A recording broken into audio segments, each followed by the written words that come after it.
오늘 함께 읽으실 말씀은 사도행전 10장 1절에서 16절까지의 말씀입니다. 가이사랴에 고넬료라 하는 사람이 있으니 이달리아 부대라 하는 군대의 백부장이라. 그가 경건하여 온 집안과 더불어 하나님을 경외하며 백성을 많이 구제하고 하나님께 항상 기도하더니 하루는 제9시쯤 되어 환상 중에 밝히 보매 하나님의 사자가 들어와 이르되 고넬료야 하니 고넬료가 주목하여 보고 두려워 이르되 주여 무슨 일이니까? 천사가 이르되 네 기도와 구제가 하나님 앞에 상달되어 기억하신 바가 되었으니 네가 지금 사람들을 요빠에 보내어 베드로라 하는 시몬을 청하라.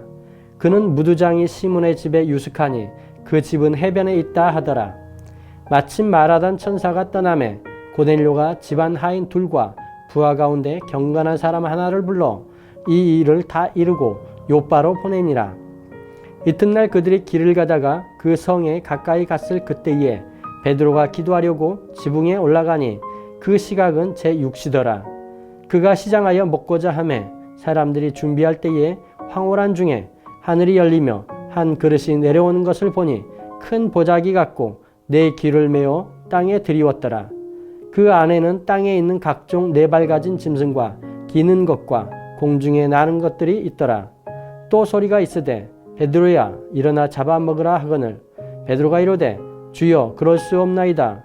속되고 깨끗하지 아니한 것을 내가 결코 먹지 아니하였나이다 한데 또 두 번째 소리가 있으되 하나님께서 깨끗하게 하신 것을 네가 속되다 하지 말라 하더라. 이런 일이 3번 있은 후 그 그릇이 곧 하늘로 올려져 가니라. 아멘. 할렐루야! 이 시간 함께 하시는 모든 분들 가운데 주님의 은혜와 축복이 함께 하시기를 예수님의 이름으로 축원합니다. 오늘 말씀에 보면 고넬료라고 하는 로마 군대 백부장에 관한 이야기가 나옵니다. 그는 이방인임에도 불구하고 하나님을 잘 섬기는 경건한 사람이었습니다. 자신뿐만 아니라 온 집안이 하나님을 섬기도록 하였습니다.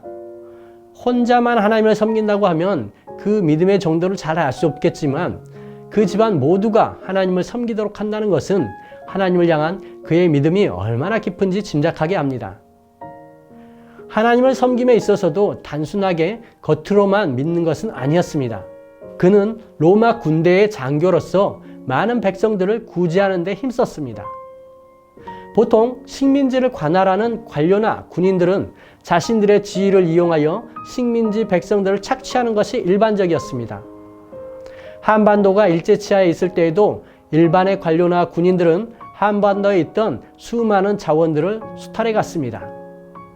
이것은 단순히 일본뿐만 아니라 역사 이래로 당연시되는 일이었습니다. 그런데 로마 군대 장교였던 고넬료는 그들과는 전혀 다른 삶을 살았습니다. 오히려 식민지 백성 중 어려움 가운데 있는 사람들을 구제하고 도와주는 삶을 살았습니다. 또한 그는 항상 하나님께 기도했습니다.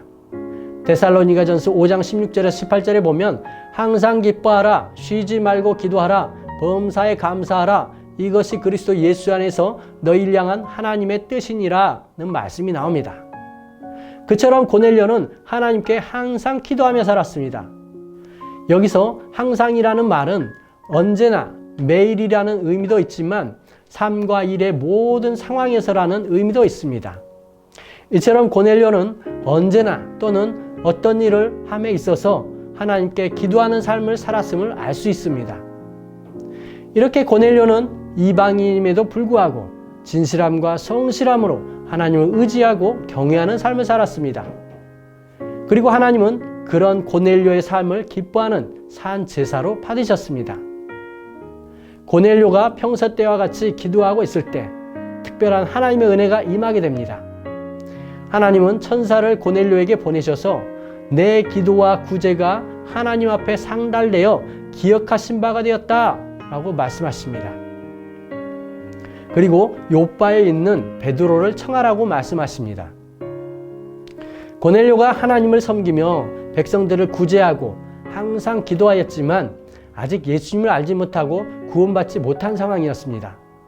하지만 하나님은 그런 고넬료에게 특별한 은혜를 통해서 구원의 길을 열어주십니다. 그전에도 그랬지만 당시에도 유대인들은 선민사상에 빠져서 오직 자신들만이 하나님의 자녀이고 구원도 그들만 해당되는 것이지 이방인과는 상관이 없다고 믿었습니다.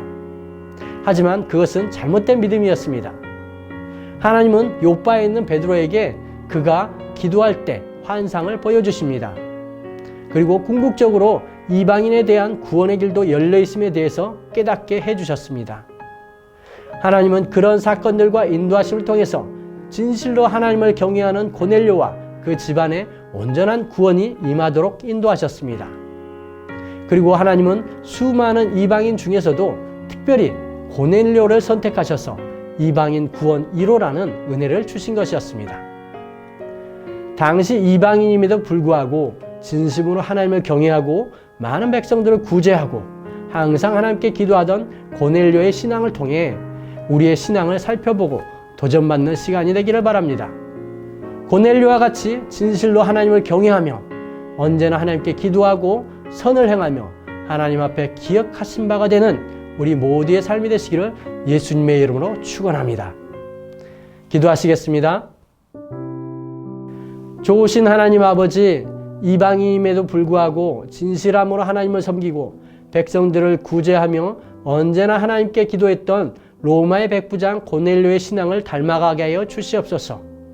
그래서 주님의 기쁨이 되고 주님께 기억하신 바가 되는 우리 모두의 삶이 되게 하여 주시옵소서.